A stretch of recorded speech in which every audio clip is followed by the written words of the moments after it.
Well, hey everybody, and welcome to another episode with the Canning Nana. So today we are going to be canning both chicken and pork, and I'm going to show you how to do the raw pack method. And as part of the beginning canning series, canning meat is usually kind of a scary thing to begin with when you're pressure canning. At least a lot of people think so, but it really isn't.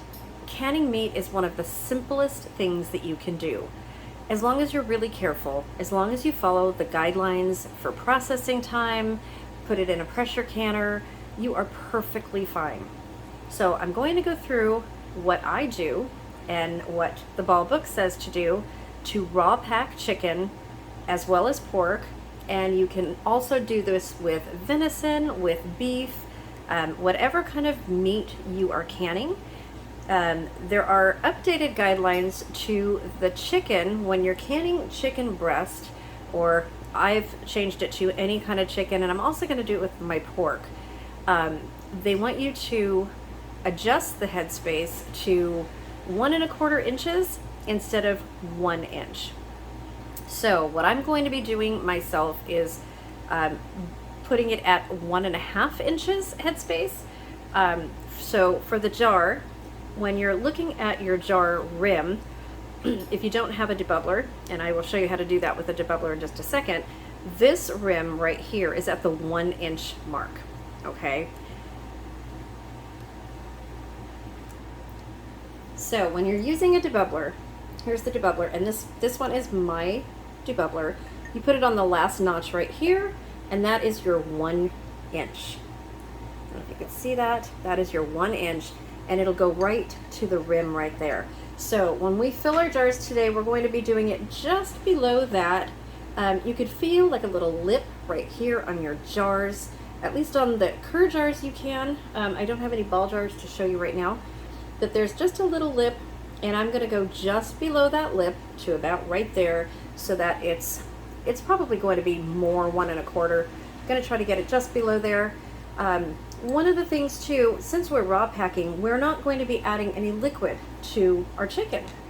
That's because when you can raw meat, since you are cooking it as well, and I usually cut some of the fat off of here, not all of it, but the chicken, the pork, the beef, all makes its own juice. So it cooks in its own juice, and it will cover or almost cover your meat. Do not be alarmed if it does not cover your meat. You're perfectly fine as long as your jars seal. After 24 hours, you take off those rims, you clean the jars, and it's perfectly fine. So I will show you a can of chicken that's already done, and I'll show you what I mean. Okay, so I'm going to show you, this is the chicken legs that I did just the other day. You can see, now I didn't trim very much fat off of this because I wanted the fat in here. And the reason I wanted that is because I didn't add any liquid to this. So when I go to use this, sorry for this bouncing around, you guys. So when I go to use this, the chicken cooks in its own juice and it makes its own broth. So the fattier the chicken, the better the broth is going to be, because that's where the flavor is. And the more tender. So these are chicken legs. I also do chicken thighs, which are really tender. Now when you're doing chicken breast, the same thing happens, but you don't usually get this fat line around here. So when you're canning just chicken breast, which we call ugly chicken, you usually have very little fat. I trim a lot more fat off of there, but you do have some good broth, and it usually comes up almost to the 1 inch mark. So you'll see this is nice. This is nice and clear. There's nothing added to here. So let me show you one that I did where I put raw chicken in and I chunked it. This is not pre-cooked or pre-browned. And I put some Better Than Bouillon, a couple teaspoons of that paste in here, and just laid it on the top. And this jar is all dirty. This is how it comes out. So this broth, this is not any broth that, any water added. This is just the chicken, just from the raw chicken chunks and the Better Than Bouillon, and it has that color. So when I take it out, it's going to be like a chicken soup, and it's going to be already made. So sometime I like to do that, just to have ready-made chicken broth, and it comes out really, really well. So yes, I do a lot of chicken breasts. If you want chicken salad, it's fine. Chicken breasts right now are all on sale.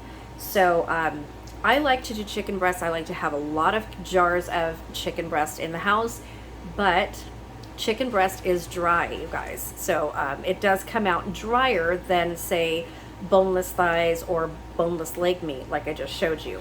So this is the boneless leg meat right here, and this is so tender. This is great on tacos, casseroles, anything you would use your chicken breast on. It's just going to be more moist, more juicy if you use the thighs or legs. That's all. That's the only difference. But get whatever you can, especially right now, and then can it up. And I'm going to show you how easy this is. How easy. So, as a rule of thumb, for meats, you are going to can in pints, and I like to can my meat in wide mouth pints. You're going to can in pints for 75 minutes, and if you do meat in quarts, it's going to be 90 minutes. Now, I don't usually do meat in quarts. If I do, it's going to be a wide mouth jar, and I have not been able to find wide mouth quarts in quite some time. I do have some in my garage put away, but usually I save my quarts for tomatoes and for sauce. It's just my husband and I, and each quart holds about 1.25 pounds of chicken or meat, whatever you're canning. So usually that's enough for 2 people. And if you have guests or leftovers, you just add another jar or 2, whatever you need, for your company, for whatever dish that you're making. Makes it very easy. Okay, let's get started. Okay, so this is the chicken that I have today. It is, gosh, about 7 pounds, I believe. Yeah, about 7 pounds. Maybe 8 pounds. Doesn't look like that much, does it? But when we get it into the jar, you'll see how much it makes. So I want to show you one of the reasons why they adjusted the time for, or not the time, sorry, the spacing, the headspace for chicken. So look at that breast, you guys. That looks like a turkey breast, right? A more normal chicken breast would probably be that size. But then we have this as comparison. I mean, look at that. We have gigantic chicken and this. So whatever they're putting in the chicken right now, whether it be injecting them with water after processing or what have you, it's making more juice. So that is the reason why they have adjusted the headspace. So I'm going to get started cutting these up, and I'll show you how I put them in the jars. Okay, just a quick note here. I just weighed gigantor chicken breast right here, and this alone is 1.5 pounds, you guys. So that's a pretty big chicken breast. Okay, just saying, just wanted to show you guys that. Okay, so here we are. Now remember to start out with clean, washed, sterilized jars, and I always rinse these, the lids and the rings. So nowadays you don't have to put these in water or anything like that to soften the compound. In fact, they recommend that you don't. So I don't do that. I don't warm my rings. I don't boil my rings or my lids, anything like that.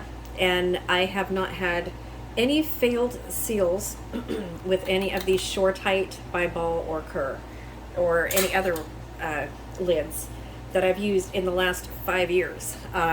The latest jar fail that I had was the jar of pickled garlic that I showed you guys a while ago, just a couple weeks ago. And I really think that was a temperature change. I don't think that had anything to do with the lid, because I made dozens of those jars, and that was just the last one that was about 6 years old. And since we moved, it was in my garage, and then we moved it into the house.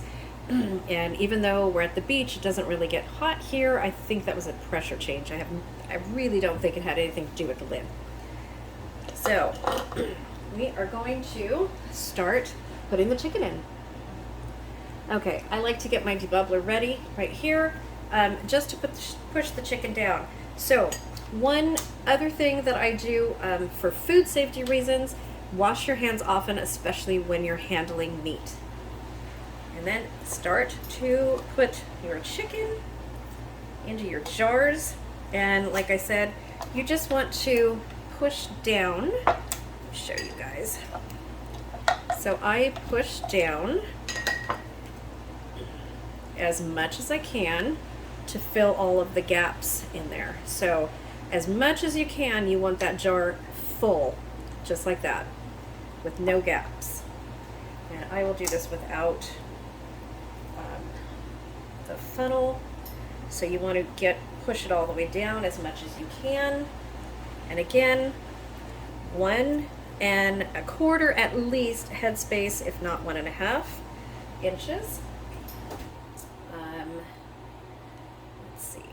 That was a little bit too much. Okay, so I'm going to leave that one right there and see what we have left. So I am leaving this little bit of fat in here just to make more juice. And I don't usually do that every once in a while, but I do want to have broth in this, and I want it to cover the meat all the way. So this is it, you guys. This is as simple as it gets. I mean, you can't get any more simple to make jarred meat. This is all it is. I mean, you take your raw meat and you pack it in jars cold. That's why it's called raw pack. None of this is hot. My jars are not hot. They are sterilized, but they're not hot.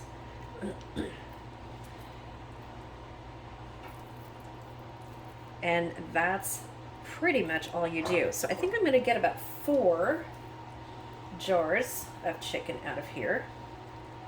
And I really don't like to do half pint in jars, in chicken or any meat like that. There we go. Get it all the way down. Okay, so I have these already done, and I want to show you how tightly I have these packed. And yes, they are about 1 inch. Actually, they're a little bit below the inch line in there. This one didn't go all the way to the bottom, but that's okay. I've got them all packed. The next step is wiping your rims. Very, very important. And I'm going to show you exactly what I do. So I just take a napkin or a paper towel and I wet it. And then I take the jar and I go over and around the rim, making sure that there are no grease from the food or my fingertips before I put the seal on. So this is really important if you want to get a good seal, and it reduces your chance of having failed seals. If there's anything around or touching that rim, any kind of grease at all, it will prevent a good seal from forming. And then you just put your lids on finger tight. So what that means is you put your rings on like this, and then just finger tight, not too tight.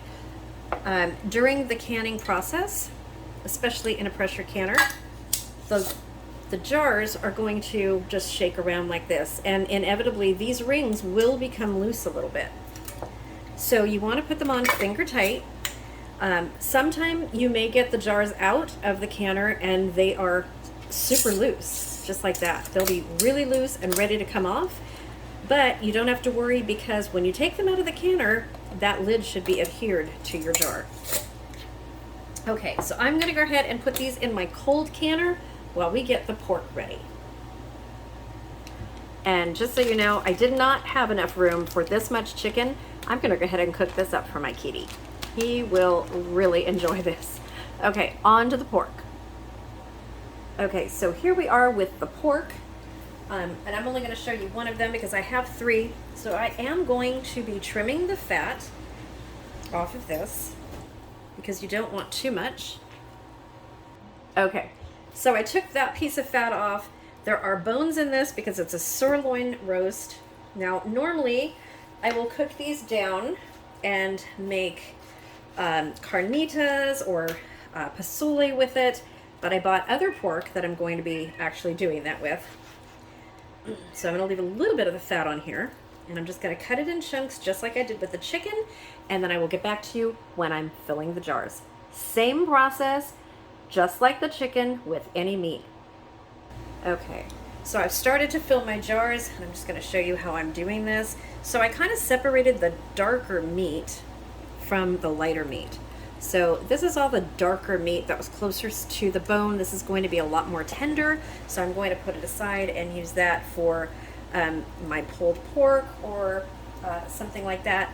The rest of this I can use for pork stew, for any kind of casseroles and such like that. Okay, so these are not going to stay like that. I will probably move these around a little bit as I push them down. Okay, so let me get back to cutting some more and filling the jars. Okay, so I have cut most of the pork and I'm still cutting it, deboning it. I have all of these bones right here that I'm going to make a stock out of with the fat, and I'm going to continue filling my jars, and I will show you how. Okay, so I have these mostly done, but I'm going to show you again. Whoops, wrong debubbler. Where's my debubbler? There it is. Okay, so this debubbler, you guys can see it. This is how the debubblers come. They have a backing to them, and they are completely clear, just like that. So if you guys need one of these, they are made for my channel by my husband. They are made of unbreakable plastic. They're dishwasher safe, and you can find them in my Etsy store, Jack and Diane Designs, and there is free shipping on them. So, and I'm almost out. I think I've got 25 left for this batch, and I'm not going to order any probably until beginning of December now. So I just want to get those all in there like that. I think you guys can see that. You just want to push it down as much as you can, get as much in that jar, and maintaining your 1-inch headspace. Because remember, this is going to make a lot of juice. Okay. So I'm going to continue to do this, and you see how I'm touching the jars with my hands? This is one of the main reasons. Don't forget to use your vinegar. Wipe the rings, the rims of the jars. So if you can, easiest way to do it is to fill a little teeny bowl with some vinegar and dip your rag in it, dip your paper towel in it or whatever, wipe your rings, and then you want to put that vinegar, the remaining vinegar, into your canning pot, whether you're pressure canning or water bath canning. That will help prevent this, which is hard water deposits on your jars. I don't know if you guys can see that or not. So these were on my top rack. This is my vegetable stock. These were on my top rack, and I have not washed them yet. I have not had a chance. They're all sealed perfectly, but they do have hard water deposits on them. And that's what I try to avoid. We have very, very hard water here.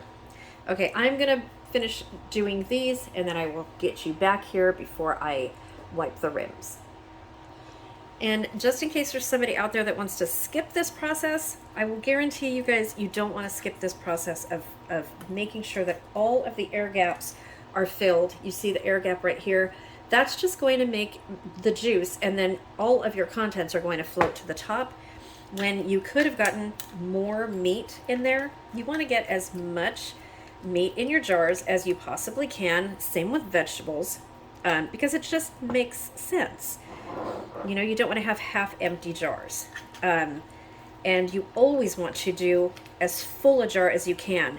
Do not can with a half jar of contents, because there's just too much air in there to make a safe seal. Yes, the jar will seal. Will the contents be safe? there'll be a lot of air in that jar, so I wouldn't personally do it. If you don't have enough to fill a pint or a quart, whatever you're doing, you can use a jelly jar, that's fine. Just know that there's a smaller amount of meat in those jars, and they have to process with your quarts or your pints, and they're going to be processing for that same amount of time, so either 75 minutes or 90 minutes. So the food in the smaller jar is going to cook a lot faster than the food in your bigger jars. So just be aware of that. Also, just a little tip, try to push your meat down as you're filling the jar and not after you fill the jar like I was showing you guys, because I'm in a hurry doing this. I should be taking my time, but if you do it while you're filling your jar, you're not going to have all those gaps that I did. So be very careful while you're doing it, and be very mindful of the gaps that you're getting. Okay, all of my jars are filled, and we're going to do this again. I've got some vinegar on my paper towel, and I'm just going to go through and wipe all of the rims off. These are all pushed down as far as I can get them.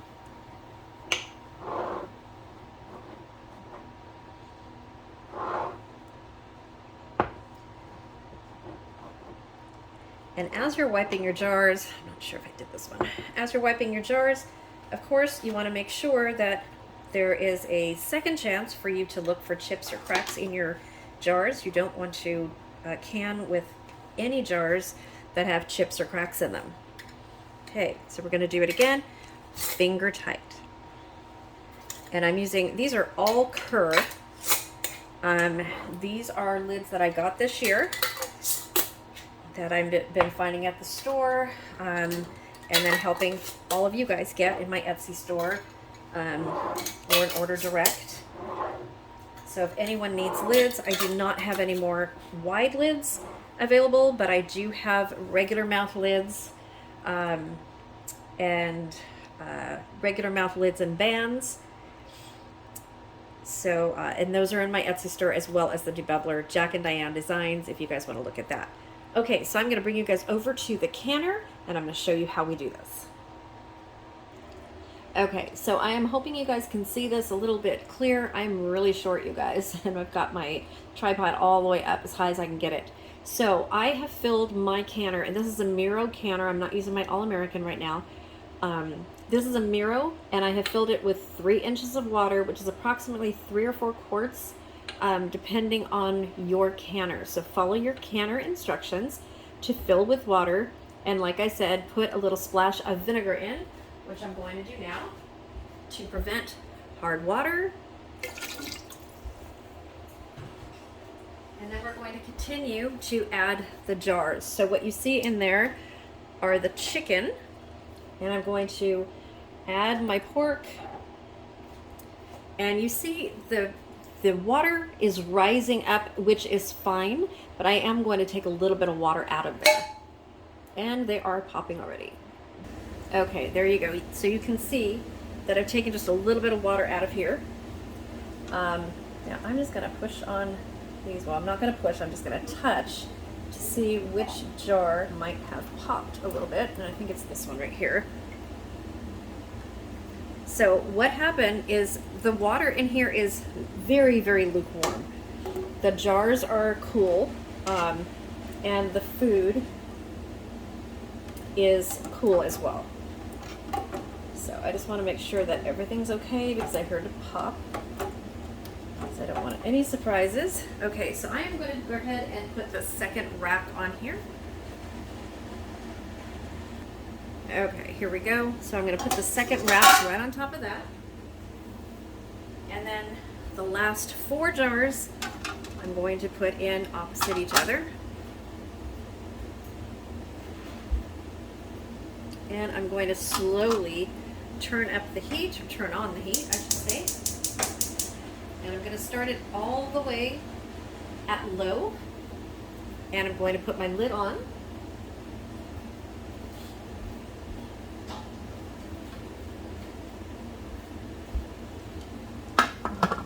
Okay,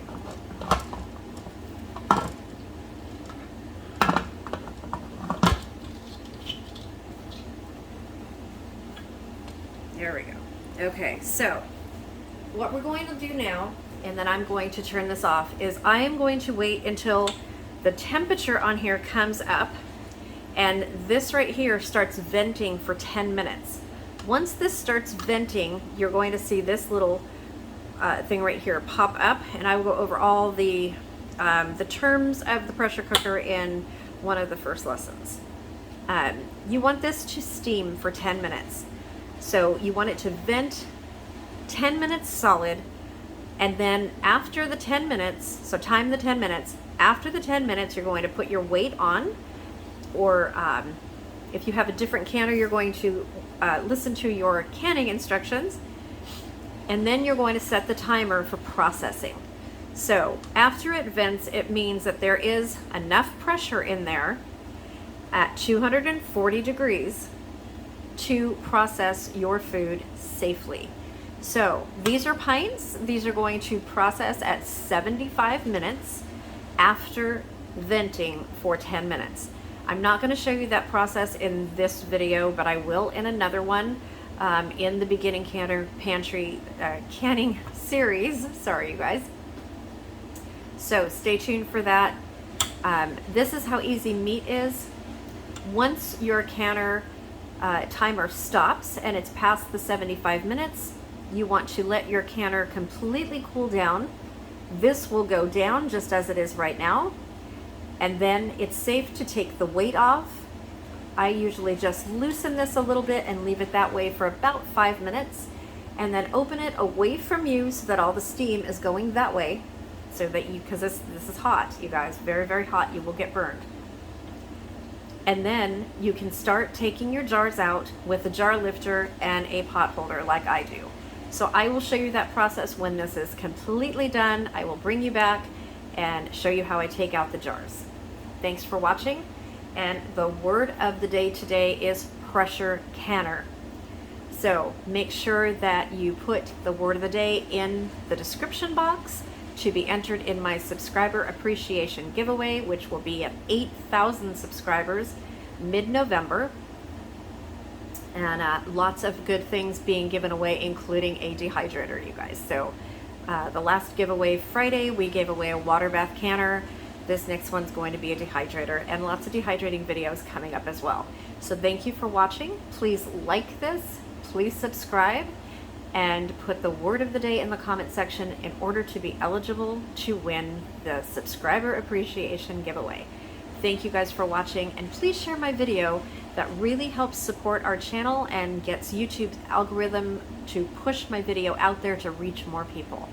Thank you guys, and have a wonderful night.